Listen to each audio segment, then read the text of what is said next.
Nah, ketika sobat-sobat pupuk menggunakan garam dan Ajinomoto, nah ini sangat berisiko terhadap tanaman sobat-sobat semua.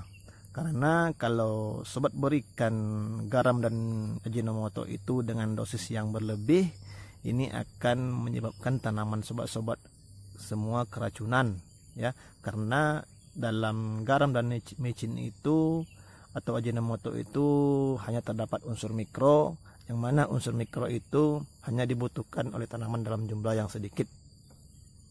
Assalamualaikum warahmatullahi wabarakatuh. Selamat pagi sobat-sobatku semua, sobat-sobat petani. Semoga Anda sehat dan saya sehat, amin. Baiklah sobat-sobatku semua, kali ini kita akan bahas tentang garam dan Ajinomoto, ya, yang mana di kalangan petani kita ada yang menggunakan garam atau Ajinomoto ini sebagai pupuk, ya.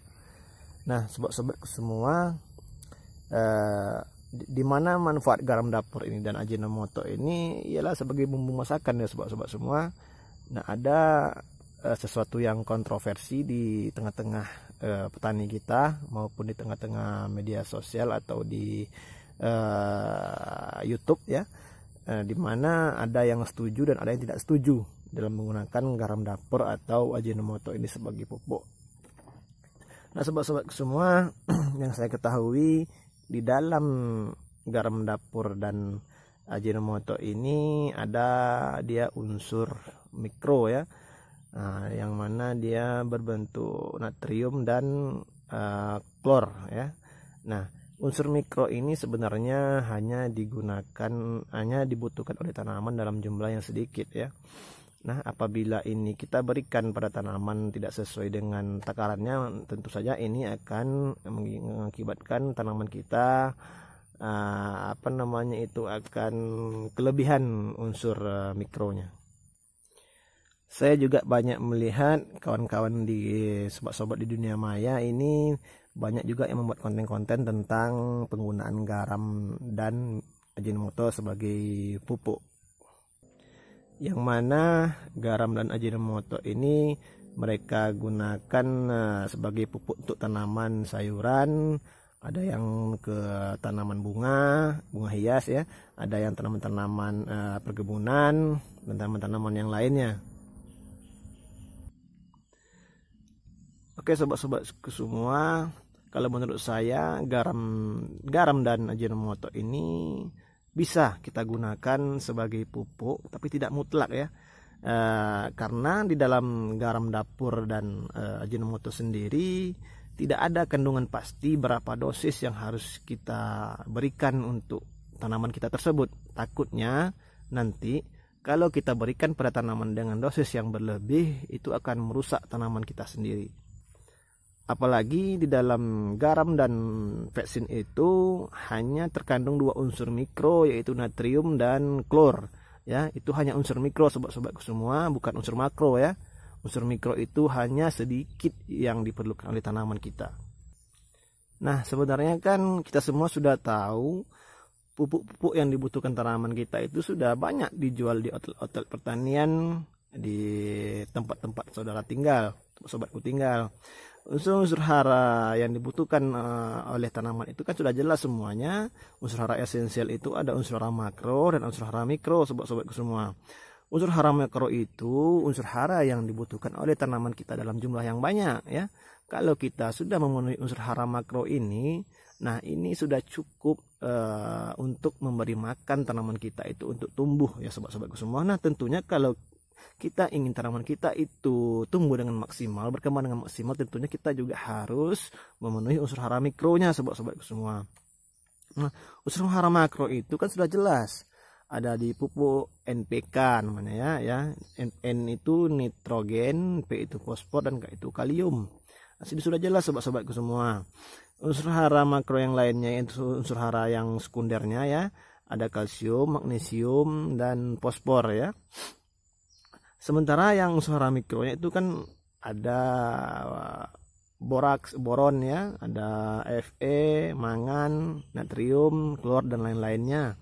Ini sudah ada dijual di outlet pertanian di tempat saudara-saudara sobat-sobatku tinggal.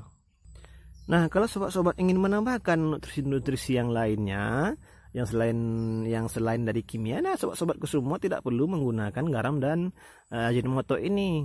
Nah, sobat-sobatku semua, silahkan penuhi unsur-unsur organiknya, karena dengan unsur-unsur organik ini juga akan bisa meningkatkan kesuburan tanah kita, ya. Dari unsur-unsur organik ini, sobat-sobat bisa mendapatkan di sana ya, yang namanya itu bakteri ya, yang bisa juga menyuburkan tanah-tanah kita. Nah, dari pupuk organik ini, sobat-sobat silakan aplikasikan dia pupuk kompos contohnya, atau pupuk kandang ya, atau pupuk-pupuk yang lainnya ya, yang bersifat organik ya. Karena yang dari alam ini semuanya ada organik, sobat-sobatku semua ya. Yang dari alam, yang tidak ada proses di pabrik, yang langsung dari alam gitu ya. Sobat-sobat kamu bisa dapatkan itu dari alam-alam ini saja ya. Kalau ingin sobat-sobat semua untuk menambahkan nutrisi selain pupuk kimia yang ada di toko-toko pertanian. Nah, di toko-toko pertanian pun sudah banyak dijual pupuk organik, sobat-sobatku semua. Sekarang sudah banyak saya lihat di toko-toko pertanian itu sudah menjual pupuk organik ya. Alhamdulillah, itu petani-petani kita sudah banyak yang mengembangkan pupuk organik dan mereka jual di toko-toko pertanian terdekat. Kalau sobat-sobatku semua masih kurang juga itu dengan pupuk organik, silakan sobat-sobatku semua beli yang namanya bakteri mikroorganisme ya. Bakteri pengurai atau M4 namanya produknya, atau produk yang namanya M21 ya, atau yang lainnya sebagai bakteri pengurai ya, silakan itu sobat gunakan, sobat aplikasikan ke pupuk organik tadi atau pupuk kompos tadi ya. Setelah sobat-sobat aplikasikan pupuk organik itu ke tanaman sobat, semprotlah dengan bakteri pengurai tadi ya, bakteri organisme tadi. Nah, itu juga akan menambah nutrisi-nutrisi yang ada, nutrisi-nutrisi tanah-tanah sobat semua. Karena di dalam bakteri pengurai itu, di dalam kemasannya itu sudah dilengkapi juga dengan pupuk organik, pupuk mikro dan pupuk makronya sobat-sobatku semua. Nah, kembali lagi kepada garam dan Ajinomoto sobat-sobatku semua. Yang saya herankan, ada yang bilang bahwasanya unsur natrium di dalam garam dan Ajinomoto itu bisa meningkatkan penyerapan kalium katanya ya. Ini yang saya herankan. Nah, kalau seandainya di dalam tanah kita itu tidak ada kaliumnya ya, unsur kalium apa yang mau ditingkatkan penyerapannya sobat-sobatku semua? Nah, tentu ini kan tidak masuk akal jadinya, tidak masuk logika jadinya kan. Sementara kita di tanah kita ini harus kita tambahkan pupuk, apalagi pupuk makro ya. Kalau kita mau menanam itu harus kita penuhi unsur makronya. Nah, kalau seandainya kita kasih dia garam yang mereka bilang bisa untuk meningkatkan penyerapan unsur kalium mana yang mau diserap sobat-sobatku semua? Dan juga ada yang bilang untuk menekan unsur kalium yang berlebih dalam tanah sobat-sobatku semua. Nah, sementara di tanah kita ini kan mayoritas di tanah Indonesia ini kan memang kekurangan unsur hara makronya sobat-sobatku semua. Nah, lalu kalium mana yang ditekan sementara unsur hara makronya itu sedikit jumlahnya dalam tanah? Kalau seandainya unsur hara yang makro itu tercukupi dalam tanah ini, ya otomatis kita tidak perlu pupuk lagi sobat-sobatku semua ya kan. Nah, ini kurang masuk dalam logika kita.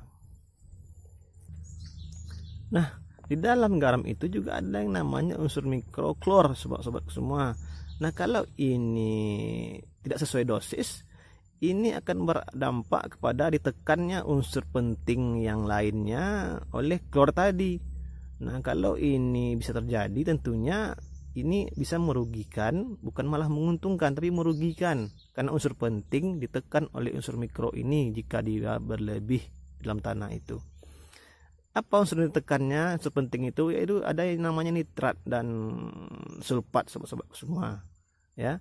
Nah, tentu nitrat dan sulfur ini dia termasuk dalam unsur makro, unsur yang banyak dibutuhkan, unsur penting yang dibutuhkan oleh tanaman kita Nah, kalau ini terjadi tentunya akan merugikan tanaman kita.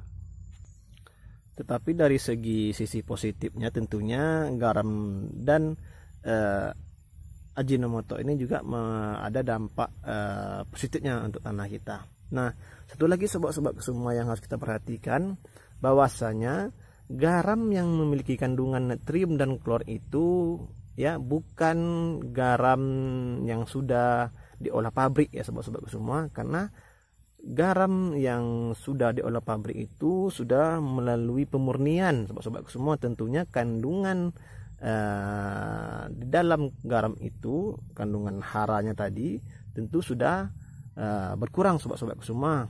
Nah, kalau seandainya di dalam garam lokal ya dari petani-petani lokal yang di tepi laut kita itu, nah itu menurut saya masih murni, masih murni kandungannya, belum ada pemurnian dari pabrik sobat-sobat semua.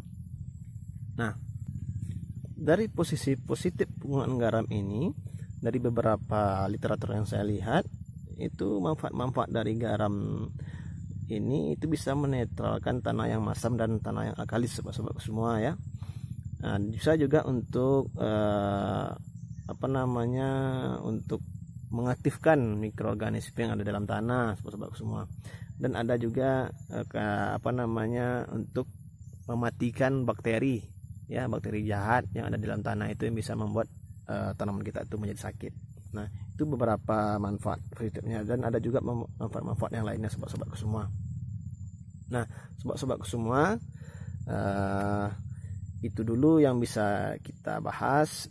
Semoga kita bisa selalu menambah wawasan kita tentang kesuburan tanaman kita sobat-sobat semua. Akhir kata sobat-sobatku, wassalamualaikum warahmatullahi wabarakatuh.